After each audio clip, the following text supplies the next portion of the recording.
5:30. Fox 4 News starts now. Hello and good evening. I'm Steve Eager. First on Fox 4 News at 5:30 tonight. The father of a man shot and killed by a tow truck driver says no matter what the tow driver says, he doesn't think his son was trying to steal the truck.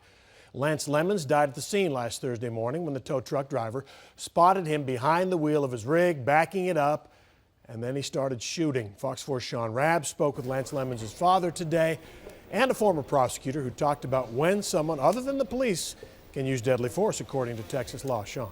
Right, still a lot of questions we don't know the answers to because police have yet to provide them. That's what Toby Shook, past prosecutor, now defense attorney, tells me, questions that would be part of this investigation, and Lance Lemons' father dealing with losing his son.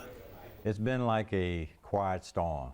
I don't let too many things rattle me, but with inside, it's been a storm raging. A storm raging since Lee Lemons' son, Lance, was shot and killed by a tow truck driver last Thursday at this Oak Cliff apartment complex between 3 and 4 a.m. We couldn't figure out where was he, why was he there? The tow truck operator was not at his parked and idling truck, and parked in a way that may have prevented Lance Lemons from backing out of a parking spot. That's what his father thinks. He's ready to go.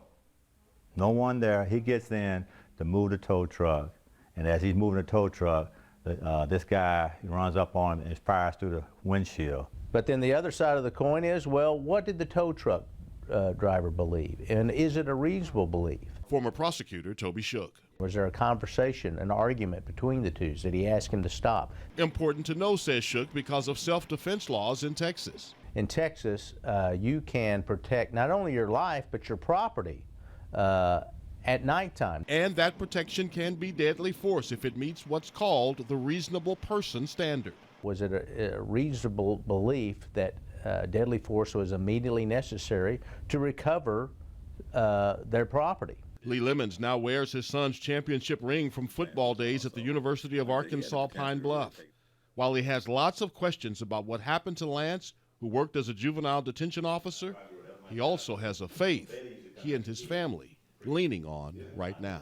Knowing that, you have a hope, you have a Jesus, it makes a difference, makes a big difference. Now, police have said the tow truck driver, whose name still has not been released, may have a defense to prosecution based on his statements to officers, and they say evidence, but they've not disclosed any of that to us, Steve. Sean, a couple of questions. Is it confirmed that the Lemons car was in that parking lot? Yes, that night? yes. His 2001, I think, or late 90s Crown Vic White was in that parking lot. He was there visiting a co-worker. Got it. Okay, now we've been here a long time. I remember a homeowner shot a man going through his garbage, and that was real justifiable. So we know that grand juries here and prosecutors are respectful of the person's right to protect their property. They have been in the past anyway. This is going to be a tough case.